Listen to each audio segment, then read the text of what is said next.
Hi, Kevin Blanch. We're here in Vienna, and I got to meet this great activist who's been in Fukushima, been there, documented videos, been in Chernobyl many times. Go ahead and introduce yourself. Hello, I'm Harald Steinbichl, and like Kevin said, I've been to Chernobyl many times and Fukushima, and I know what this stupid technology brings. It brings suffering and pain to the people, so that some people make billions of dollars and millions of people dying around the physical drama, suicide, get cancer and all this shit.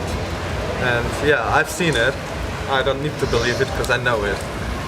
Yeah, and I got to see incredible footage he has from Chernobyl, the photographs, but more than that, Fukushima. You know, the photographs that he showed me on his computer from inside Fukushima, the story of Fukushima, the ghost train he showed me that goes in and out of there 8 times. They videoed it. They photographed it. Him and another group, just a small group of them. They just did it, you know, on their own. And so he knows the crux and the details, what's really going on at Fukushima, you know. And what do you call your website? Your roadside picnic. And I didn't know what that was. I guess that's a book from Russian. But tell us a little bit about what you saw at Fukushima. Oh yeah, actually they're pretending like this. Everything is fine, nothing happens. And I was measuring by myself with my Geiger counter, even 80 kilometers away, I think that's about 60 miles, in Fukushima, in the capital, in the city, 280,000 people. They got this indoor playgrounds for the children, and in the front entrance is high radiation. So what's this all for? And they're like digging around all the soil, put it in a plastic bags, don't know what to do with it. Tell us about the FEMA camp, and the FEMA camp, there's a Freudian slip. The temporary housing they're at, and then you were showing me pictures and showing they pile up the debris right outside the doors of their temporary housing. They moved the people from the exclusion zone to temporary houses, like how you call this, tin cans houses. And if he wakes up in the morning, opens the window, looks outside, he sees this radioactive soil, a big hill. I mean, you saw the picture, a big hill in front of his house. I mean, this must be depressing. It is actually depressing. Yeah, it's actually the waste that they're sacking up. They're piling up right in front of these poor people, and then, you know, you verified the suicide that's going on over there. Oh yeah, I've interviewed this farmer, which his woman, that they are not allowed to go back to their farm, to their house. It's a really nice house. And one day, without any sign, she just took a can of gasoline, put over her, and burned herself. So that's what's going on. The same story as what you heard 30 years ago in Chernobyl. Because not only cancer and mutations are the problem, even the depression that people have if they have to move. Oh, multi-generation. Yeah. But he has incredible shots, and you live in Austria. Yeah. And you just did this. You and a group, you guys just did this. Yeah. And he was at the house. We all know the famous, you know, cattle rancher who stayed. These guys talked to him. They're right there with him, interviewed him. The cowman. Yeah. He's awesome. Yeah, the cow terrorist, we call him. He's incredible. He's not a typical Japanese. He's No. like, he's shouting, he's yelling, he's using bad words. But you had the Geiger counter inside his house. Oh yeah, it's up to inside in the living room, up to 2 microsieverts. I mean, I would not live there. And in front of his balcony, you can look straight up to the nuclear power plant of Fukushima Daiichi. And tell us about the train. Oh yeah, there's this train. There are many ghost villages in this area, and it's next to the coast. And the government wants to force that the line of the train goes through back to the north. But unit workers, they're fighting against this.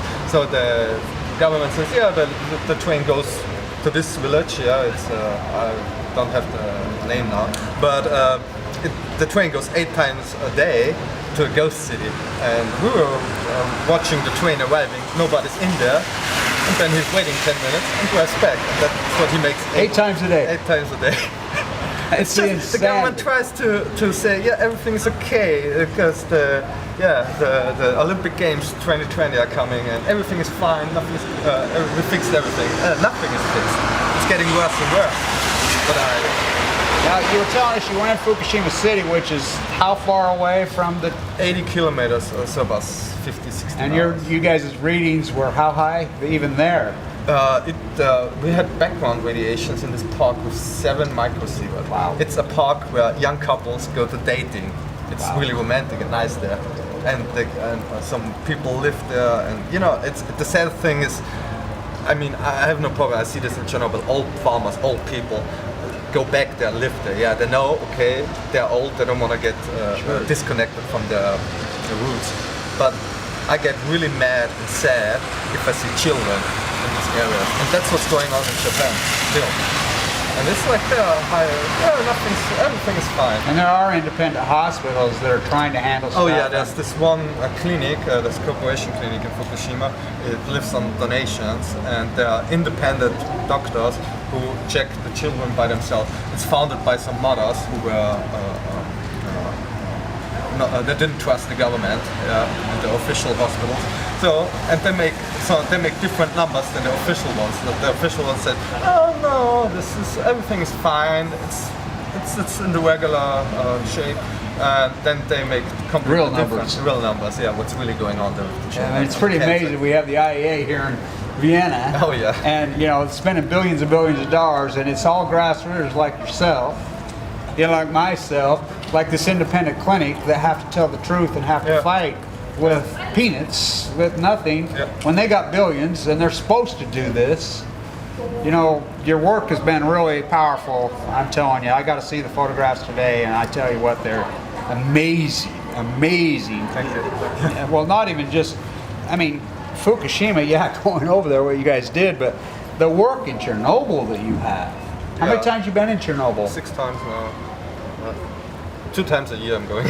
And you're going right in there. Yeah. I mean, the photographs he has and the dynamic he knows, it's incredible, you know. So, Kevin Blanch, and I want to tell that my audience and our audience in the United States that there's a lot of great activists in Austria and Germany that we don't know about in the U.S. because they block us from you guys. We don't get to find out about you guys, and we know that you know, it's different here. I'm here to tell you because I live in the U.S. Yeah. I get spit on as an activist. Yeah. People come up to me and just see my shirt, whatever. Hey, thank you for what you do. You know, and so I guess more logic, but I appreciate your work. Thanks. Really appreciate your work, and it's and he's young, by the way. He's got an incredible future ahead of his. So. Thanks for doing this. I really appreciate it. I do it for Show your myself. shirt. Show your shirt. I love this. Tell them what that means. It's Strahlen. It's a German word for radiation or for smiling. So it says a smiling man or radiation man. You can use it in both. I love it. I love it. It's very great. Very clever. That's what we have to be. We use whatever we have. Thanks so much again. You're Appreciate welcome. it. All the time. We need to unite all the Yes, activists. absolutely. Unite the clans. Yeah.